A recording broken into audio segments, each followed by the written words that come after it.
নমস্কার, click and বিটের page থেকে আমি মৌমিতা রয়েছি আপনাদের সঙ্গে। আর আজকে এই মুহূর্তে যে বিষয়ে গুরুত্বপূর্ণ আপডেট, বুঝতেই পারছেন যে বাংলার একেবারে দোরগোড়ায় করা নাড়ছে নির্বাচন। তবে বিধানসভা নির্বাচনের বিষয়ে কিন্তু আজকে কথা বলবো না, আজকে বলবো রাজ্যসভার নির্বাচনের বিষয়। এবং ইতিমধ্যে ক্যাপশনে দেখতে পাচ্ছেন যে এই রাজ্যসভার নির্বাচনের জন্য যে ফর্ম ফিল আপ অর্থাৎ মনোনয়ন পত্র জমা, সেই মনোনয়ন পত্র জমা দিতে গিয়ে কার্যত আজকে প্রার্থীরা বলতে পারেন নাকানি চুবানি খেলেন। কোন প্রার্থী নাকানি চুবানি খেয়েছেন, কেনই বা খেলেন, আর কালখামি বা কেন ছুটলো, সেই বিষয়ের আপডেট আপনাদেরকে জানাবো। এবং আপনারা জানেন যে ইতিমধ্যে এসআইআর এর যে ফর্ম ফিল আপ এবং এসআইআর এর যে মূল তালিকা প্রকাশ সেটা সম্পন্ন হয়েছে, এবং সেই তালিকা প্রকাশের পরই যা সম্ভাবনা ছিল যে নির্বাচন প্রক্রিয়া হবে, সেই নির্বাচন প্রক্রিয়ার মধ্যে যেটা জানা যাচ্ছে যে সামনেই রয়েছে 26-এর বিধানসভার নির্বাচন।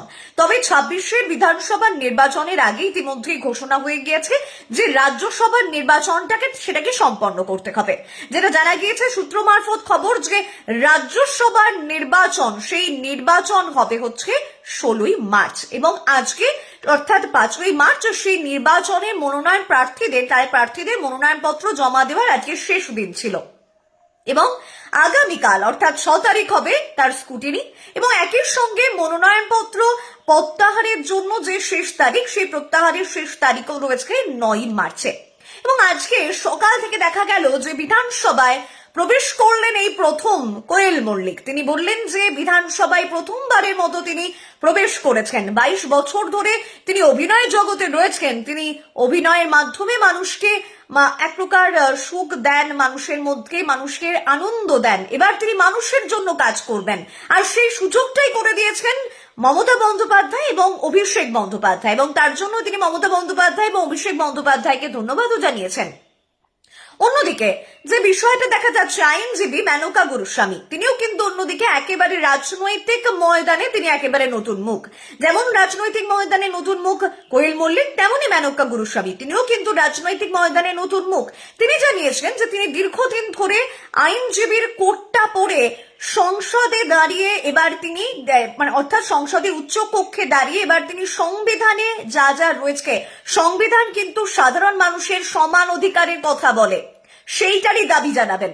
আর সেই দাবি জানানোর সুযোগটাই করে দিয়েছেন মুখ্যমন্ত্রী তথা তৃণমূল সুপ্রিমো মমতা বন্দ্যোপাধ্যায় এবং অবশ্যই অভিষেক বন্দ্যোপাধ্যায়, এবং তাদেরকেও ধন্যবাদও জানিয়েছেন তিনি। অন্যদিকে দেখা গেল রাজীব কুমারকে তিনি স্মরণ করছেন মাদার টেরিসাকে। তিনি মাদার টেরিসার বাণী স্মরণ করে বলেছেন তিনি যার যোগ্য সেটাই তিনি পেয়েছেন, এবং সেই কথাটাই আজকে তিনি জানিয়েছেন যে তিনি যেরকম চেয়েছিলেন, তিনি নিজেকে মনে করেন যে তার যেমন যোগ্যতা সেই অনুযায়ী তিনি কিন্তু জিনিস পেয়েছেন, এমনটাই কিন্তু তিনি কার্যত দাবি করেছেন। অন্যদিকে বাবুল সুপ্রিয় তিনিও বলেছেন যে তার গলাতেও সেই কার্যত একই সুর। তিনি বলছেন যে এতদিন ধরে মানুষের কাছ থেকে ভালো গান গাওয়ার পারফরমেন্স করার জন্য অনুরোধ পেতাম, এবার অভিষেক বন্দ্যোপাধ্যায় এবং মমতা বন্দ্যোপাধ্যায় তার কাছে অনুরোধ করেছেন যে সাধারণ মানুষের সুবিধার জন্য, সাধারণ মানুষের জন্য কাজ করার জন্য। সেই অনুরোধ রেখেই তার এই মনোনয়ন পত্রে যে আজকে জমা দিতে আসা, এবং তিনি তার পারফর্ম করবেন, এমনটাই কথা তিনি জানিয়েছেন। এবং যেটা দেখা যাচ্ছে যে বাবুল সুপ্রিয়, আপনারা জানেন বাবুল সুপ্রিয় কিন্তু রাজনৈতিক ময়দানে একেবারে নতুন মুখ তিনি নন, তিনি দীর্ঘদিন ধরে রাজনৈতিক ময়দানে রয়েছেন। অন্যদিকে নতুন মুখ হিসেবে রয়েছেন কোয়েল মল্লিক এবং মেনকা গুরুস্বামী। এবং একদিকে যেমন তৃণমূলের প্রার্থীরা প্রত্যেকেই তারা মনোনয়নপত্র জমা দিয়েছেন, অন্যদিকে বিজেপি প্রার্থীও কিন্তু মনোনয়নপত্র জমা দিয়েছেন। এবং আপনারা জানেন যে বিজেপির যে প্রার্থী, বাংলা থেকে যিনি প্রার্থী হয়েছেন তিনি হচ্ছেন রাহুল সিনহা। তিনি দীর্ঘদিন ধরে বিজেপির হিসেবে তিনি কাজ করেছেন, এবং দীর্ঘদিন ধরে তিনি বঙ্গ বিজেপির সভাপতিও ছিলেন। এবং সেই দিক দিয়ে তাকিয়ে তিনি বিজেপির ময়দানে বা রাজনৈতিক ময়দানে তিনি কিন্তু একেবারে নতুন নয়, কিন্তু কার্যত দেখা গেল আজকে মনোনয়ন পত্রের ফর্ম ফিল আপ করতে গিয়ে তিনি কার্যত কালঘাম ছুটলো তার। তিনি নাকানি চোবানি খাচ্ছেন যে কিভাবে ফর্ম ফিল আপ করবেন, এক প্রকার বিভ্রান্তকর অবস্থা। সেই সময় হাল ধরলেন শুভেন্দু অধিকারী, বিরোধী দলনেতা, কার্যত সেই ছবিটা বুঝতে পেরেই তিনি সে হাল ধরেন। এবং যেটা জানা গিয়েছে যে আগে যে সংসদের যে অর্থাৎ আপনারা জানেন যে রাজ্যসভার প্রাক্তন সাংসদ ছিলেন শ্রমিক ভট্টাচার্য, তিনি এখন বর্তমানে বঙ্গ বিজেপির সভাপতি হয়েছেন। এবং তার যে প্রাক্তনের আগের যে ফর্মটা ছিল সেই ফর্ম ফিল আপ বের করে সেই ফর্ম তাদেরকে বের করে দেওয়ার নির্দেশ দেন বিরোধী দলনেতা, এবং সেই নির্দেশ পেয়েই তার যে ফর্ম সেই ফর্ম দেখেই কিন্তু আজকে রাহুল সিনহা তিনি সেই ফর্ম ফিল আপ করেছেন। যদিও এই বিষয় নিয়ে সাংবাদিকরা যখন প্রশ্ন করেন সেই সময় কিন্তু বিরোধী দলনেতা তিনি বলেছেন যে আমরা এদিক দিয়ে প্রস্তুতি ছিলাম, আসলে এই দোল যাত্রার জন্য একটু ছুটি পড়ে গিয়েছিল বলে আমাদের এই ফর্ম ফিল আপ বা যাবতীয় জমা দিতে সমস্যা হয়েছে, কিন্তু আমরা এই দিক দিয়ে একেবারে প্রস্তুত ছিলাম। এবং যে বিষয়টা আপনাদেরকে জানাচ্ছি যে একদিকে যেমন রাজ্যসভার নির্বাচন, সেই নির্বাচন নিয়েও কিন্তু যেমন দুই দলই তৃণমূল বা বিজেপি যাই বলতে পারেন, দুই দলই যেমন তাদের প্রার্থী তালিকা গুছিয়ে ফেলেছেন এবং তারা যেমন বলছেন যে তারা প্রার্থী তাদের তৈরি রয়েছে, তেমনই কিন্তু সামনেই রয়েছে বিধানসভার নির্বাচন। সেই বিধানসভার নির্বাচনেও কার্যত কিন্তু দেখা যাচ্ছে ঘাসফুল শিবির এবং অন্যদিকে যে পদ্মফুল শিবির তারাও কিন্তু একেবারে তাদের রণকৌশল সাজিয়ে ফেলেছেন। এবং একই সঙ্গে আপনারা জানেন যে আজকে 5ই মার্চ, এবং এই 5ই মার্চে আজকে দেখা গেল যে বিধানসভায় আজকে প্রার্থীরা তারা গেলেন, তারা গিয়ে তাদের মনোনয়নপত্র জমা করলেন এবং আগামীকাল রয়েছে 6ই মার্চ, এবং এই আগামীকাল 6ই মার্চে কিন্তু দেখা যাবে যে রাজ্যের মুখ্যমন্ত্রী মমতা বন্দ্যোপাধ্যায় তথা তৃণমূল সুপ্রিমো তিনি কিন্তু রাজপথে নামবেন।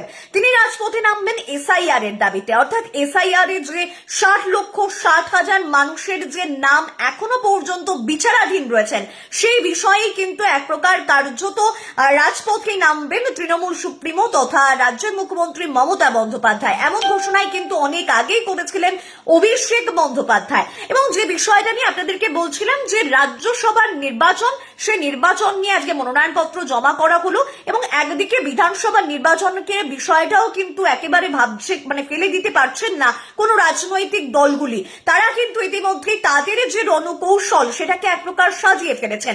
আপনাদেরকে কয়েকটি বিষয় আজকে তুলে ধরি। প্রথমেই যে বিষয়টা বললাম যে আজকে রাজ্যসভার নির্বাচনের যে প্রার্থীরা তারা গেলেন আজকে মনোনয়নপত্র জমা করলেন, সেটা বলতে পারেন তৃণমূল প্রার্থীরাও যেমন জমা করলেন তেমন বিজেপি প্রার্থীরাও তারা কিন্তু জমা করলেন।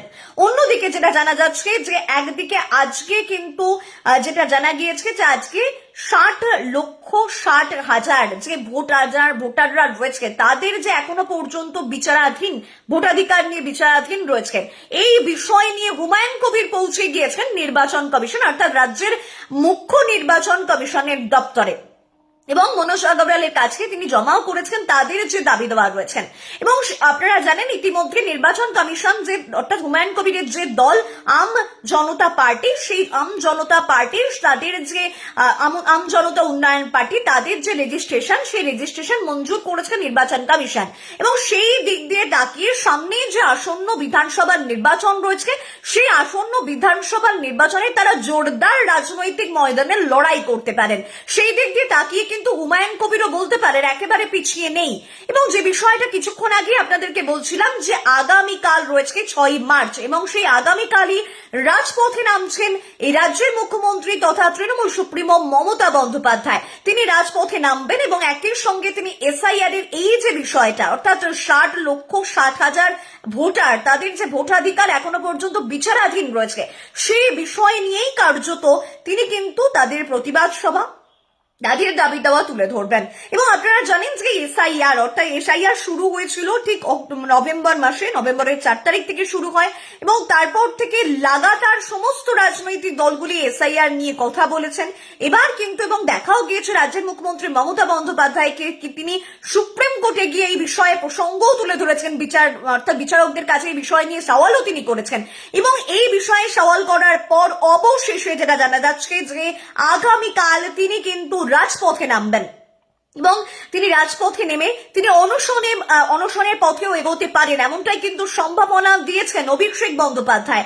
অভিষেক বন্দ্যোপাধ্যায় জানিয়েছেন যে 60,60,000 ভোটারের যদি ভোটাধিকার বিচারাধীন থাকে তাহলে তো অন্য দিক দিয়ে এই দেশের প্রধানমন্ত্রীর যে পদ সেই পদটাকেও তো বিচারাধীন করতে হয়, কারণ তাদের ভোটেই তো প্রধানমন্ত্রী হয়েছেন, দেশের প্রধানমন্ত্রী হয়েছেন। প্রত্যেকটি রাজ্য থেকে রাজ্যবাসীরা তাদের মনোনয়নপত্র যদি এভাবে তাদের যে ভোটাধিকার যদি এরকম থাকে তাহলে বিচারাধীন থাকে, তাহলে অন্যদিকেও তো প্রধানমন্ত্রী পদটাকেও তো বিচারাধীন করতে হয়, গভর্নরের পদটাকেও বিচারাধীন করতে হয়, এমন কথাটাই কিন্তু অভিষেক বন্দ্যোপাধ্যায় বলেছেন। এবং সেই দিক দিয়ে তাকিয়ে কিন্তু রাজপথে নামবেন কার্যত রাজ্যের মুখ্যমন্ত্রী মমতা বন্দ্যোপাধ্যায়, এমনটাই জানা গিয়েছে। অন্যদিকে আপনাদেরকে বললামই যে আজকেই কিন্তু আম জনতা উন্নয়ন পার্টি অর্থাৎ হুমায়ুন কবির তিনিও কিন্তু আজকে নির্বাচন কমিশনের দপ্তরে গিয়েছিলেন। এবং শুধুমাত্র তা নয়, বামেরাও কিন্তু একইভাবেই রাজপথে রয়েছেন। বামেরাও সে একই সুরে কিন্তু সুর মেলাচ্ছেন, বামেরাও সে একই কথাও বলছেন যে সামনেই তো ভোট রয়েছে, সেই দিক দিয়ে তাকিয়ে কিভাবে যেভাবে সম্ভাবনা রয়েছে যে এই মার্চ মাসেই ঘোষণা হতে পারে যে কবে ভোট, অর্থাৎ ভোট ঘোষণার দিনক্ষণ ঘোষণা হতে পারে। ইতিমধ্যেই জানেন যে এই রাজ্যে যে যে ইতিমধ্যে কেন্দ্রীয় বাহিনী, সেই কেন্দ্রীয় বাহিনী কিন্তু ইতিমধ্যেই এসে গিয়েছে এবং যেটা জানা গিয়েছে যে 480 কোম্পানি কেন্দ্রীয় বাহিনী ভোটে কিন্তু তারা কিন্তু থাকবেন, তাদের যে দায়িত্ব সেই দায়িত্বে রয়েছেন 480 কোম্পানি কেন্দ্রীয় বাহিনী। ইতিমধ্যেই 240 কোম্পানি কেন্দ্রীয় বাহিনী এই রাজ্যে এসেছে এবং আরো কিন্তু ভোট ঘোষণা হয়ে যাবার পর পরবর্তীতে যেটা জানা যাচ্ছে যে 240 কোম্পানি কেন্দ্রীয় বাহিনী আবারও কিন্তু আসবে এই রাজ্যে। সেই দিক দিয়ে তাকিয়ে সামনেই রয়েছে 2026-এর বিধানসভার নির্বাচন, সেই দিকের কথা চিন্তা করে কিভাবে এই 60,60,000 ভোটারটা বিচারাধীন থাকতে পারে, বিচারাধীন থেকে কিভাবে সুরাহার পথে যায়, তারা কি ভোট দিতে পারবেন না, তারা ভোট দিতে পারবেন না। যারা ডিলিটেড হয়ে গেল, কারা মূলত ডিলিটেড হলো, যেটা জানাই করেছেন নির্বাচন কমিশন, যেটা জানিয়েছেন যারা মূলত মৃত, যারা মূলত স্থানান্তর, তাদেরকে ডিলিটেড করা হয়েছে। আদপেও কি তাই বিচারাধীন বিষয়গুলো নেই কিন্তু মূলত রাজপথে নামবেন, এমনটাই কিন্তু সম্ভাবনা রয়েছে। এবং আজকে সেই বিষয়গুলো নিয়েও কিন্তু এক প্রকার প্রচ্ছন্নভাবে কথা বলেছেন প্রত্যেকটি প্রার্থী। এবং যে বিষয়টা দেখা যাচ্ছে যে আজকে যখন রাজ্যসভার প্রার্থীরা তারা মনোনয়নপত্র জমা করলেন, তাদের প্রত্যেকের মুখেই কিন্তু একটাই কথা যে তারা কাজ করবেন সাধারণ মানুষের হয়ে, সাধারণ মানুষের কথাটাই কার্যত তুলে ধরবেন। এবং আপনাদেরকে যে বিষয়ের কথা কিছুক্ষণ আগেই বলছিলাম যে অভিনেত্রী কোয়েল মল্লিক, তিনি কিন্তু একেবারে রাজনৈতিক ময়দানে তার কিন্তু একেবারে তিনি নতুন মুখ, তিনি দীর্ঘদিন ধরে অভিনয় জগতে রয়েছেন। তিনি নিজে বলেছেন যে প্রথমবারের মতো বিধানসভায় তিনি পা রাখলেন এবং বিধানসভায় পা রেখে তার অন্য অভিজ্ঞতা, এবং তিনি এটার জন্য মুখ্যমন্ত্রী মমতা বন্দ্যোপাধ্যায় তথা তৃণমূল সুপ্রিমো মমতা বন্দ্যোপাধ্যায় এবং অভিষেক বন্দ্যোপাধ্যায়কেও ধন্যবাদ জানিয়েছেন। এবং তার গলাতেও সেই একই সুর, সেটা জানা যাচ্ছে যে মানুষের সেবা করবেন। এবং একাধিক অভিনেতা অভিনেত্রী এবারে যেমন দেখা গেল যে রাজ্যসভায় প্রার্থী হলো, ঠিক একইভাবে যেটা জানা যাচ্ছে যে বিধানসভাতেও কিন্তু একইভাবে এই অভিনেতা অভিনেত্রীদের ভিড় বাড়তে পারে, যেটা সূত্র মারফত খবর রয়েছে এক গায়িকা। এবং অন্যদিকে অভিনেতা অভিনেত্রীরাও কিন্তু একইভাবে এই প্রার্থী হতে পারেন, এমনটাই কিন্তু তৃণমূল কংগ্রেস এমনটাই সিদ্ধান্ত নিয়েছে, এমনটাই কিন্তু সূত্র মারফত খবর। তারা কিন্তু তরুণ প্রজন্মকেই সামনে রাখবেন এবং অভিনেতা অভিনেত্রীদের কিন্তু মুখ করতে চলেছেন, অভিনেতা অভিনেত্রীদের মুখ করেই কিন্তু বিধানসভার যে 26 বিধানসভার নির্বাচন, সেই নির্বাচন তারা কিন্তু লড়ার কথা ভাবছেন। এবং অন্যদিকে আপনাদেরকে জানিয়েছিলাম যে বামেরাও কিন্তু একইভাবে সেই তরুণ মুখের কথাই ভাবছে এবং বিজেপির ক্ষেত্রেও কেউ সেই একই ব্যাপারটা দেখা যাচ্ছে। বিজেপি কিন্তু অভিনেতা অভিনেত্রীর থেকেও ভরসা করছেন সেই তরুণ প্রজন্মকেই। তারা ইতিমধ্যেই তাদের যে পরিবর্তন যাত্রা, সেই পরিবর্তন যাত্রা শুরু হয়ে গেছে, বিভিন্ন জায়গা জুড়ে এই পরিবর্তন যাত্রা চলছে। এবং সেই দিক দিয়ে তাকিয়ে তাদের যে প্রার্থী কিরকম হবে, অর্থাৎ প্রার্থী কারা কারা হবে, তারা অভিনেতা অভিনেত্রীর দিকে বেশি ঝুঁকছেন কিনা, যদিও সেই বিষয়ে এখনো পর্যন্ত কেউ মুখ খোলেননি, তবে যেটা সম্ভাবনা রয়েছে যে তারাও কিন্তু সেই একইভাবে তরুণ প্রজন্মর দিকেই কিন্তু তারা ঝুঁকছেন, অর্থাৎ তরুণ প্রজন্মকে ভরসা করেই তারা কিন্তু ক্রমশ এগিয়ে যেতে চাইছেন, এমনটাই কিন্তু সম্ভাবনা রয়েছে। আর আজকে বলতে পারেন রাজনৈতিক ময়দানে সকাল থেকে যেটা দেখা গিয়েছে যে রাজ্যসভায় প্রার্থীদের ভিড় এবং প্রার্থীরা প্রত্যেকেই দূর পক্ষে এগিয়েছেন এবং প্রত্যেকেরই সে একই কথা যে তারা কিন্তু সাধারণ মানুষের হয়ে কাজ করবেন। অন্যদিকে বিজেপি প্রার্থীর কিন্তু কালঘাম ছুটে গিয়েছে ফর্ম ফিল আপ করতে গিয়ে। তিনি কি কোনো বিভ্রান্তিতে ছিলেন বা তিনি ভাবছিলেন যে সাধারণ মানুষের কথা কিভাবে তুলে ধরবেন, তার জন্যই কি ফর্ম ফিল আপে বিভ্রান্তি? যদিও এই বিষয়টা নিয়ে কথা বলছেন, এমনটাই কিন্তু কৌতুক করছেন তৃণমূল নেতা নেতৃত্বরা, কিন্তু যেটা দেখা গিয়েছে বিরোধী দলনেতা তিনি কিন্তু একেবারে সামলে দিয়েছেন। তিনি কিন্তু বিষয়টি সামলে দিয়ে আগের যে পত্র ছিল, অর্থাৎ আপনাদেরকে জানালাম যে রাজ্যসভার প্রাক্তন যিনি সাংসদ শ্রমিক ভট্টাচার্য, তিনি ইতিমধ্যেই বঙ্গ বিজেপির সভাপতি হয়েছেন, তার যে পত্র অর্থাৎ তার যে মনোনয়ন পত্রটা ছিল সেটা দেখেই কিন্তু আজকে ফর্ম ফিল আপ করেন রাহুল সিনহা, এমনটাই কিন্তু জানা গিয়েছে। এবং এই যে বিজেপি প্রার্থীর কালঘাম ছোটা, এই বিষয় নিয়ে রাহুল সিনহা কিন্তু কোনোভাবেই কোনো মন্তব্য করেননি, যদিও শুভেন্দু অধিকারী বিষয়টি এক প্রকার বলতে পারেন রাজনৈতিক ময়দানে তিনি এসেই কিন্তু পুরোপুরি সেটাকে সামলে দিয়েছেন। তিনি বলেছেন যে তিনি এক প্রকার প্রস্তুত ছিলেন, কোনোভাবেই কোনো বিষয় নিয়ে তাদের যে সমস্যা বিষয়টা তুলে ধরা হচ্ছে আদপেও কিন্তু সেটা কোনো সমস্যা নয়, তারা একেবারে প্রস্তুত ছিলেন বলেই তারা জানিয়েছেন। এবং প্রত্যেকটা দিক দিয়েই দেখা যাচ্ছে তারা কিন্তু একই কথাই বলছেন, তারা সাধারণ মানুষের হয়ে কাজ করবেন, সাধারণ মানুষের বিষয়গুলোই কিন্তু তুলে ধরবেন। এবং এমনিতেই আপনাদেরকে জানালাম কিছুক্ষণ আগে যে এই বিধানসভা নির্বাচনের আগেই রাজ্যসভার নির্বাচন হবে, যেটা সম্ভাবনা, যেটা সূত্র মারফত খবর রয়েছে যে 16ই মার্চ সেই নির্বাচন হতে চলেছে, এমনটাই কিন্তু নির্বাচন কমিশন জানিয়েছে যে রাজ্যসভার যে নির্বাচন সেই নির্বাচন হবে 16ই মার্চ। এবং ইতিমধ্যে আজকে ছিল নির্বাচনের এই যে প্রার্থী তালিকার যে মনোনয়ন পত্র জমা দেওয়া, সেই মনোনয়ন পত্র জমা দেওয়ার শেষের দিন, এবং স্কুটিনি হবে 6ই মার্চে, এবং এই প্রার্থীদের যে মনোনয়ন পত্র প্রত্যাহারের দিনক্ষণও রয়েছে 9ই মার্চে, এমনটাই কিন্তু জানা গিয়েছে।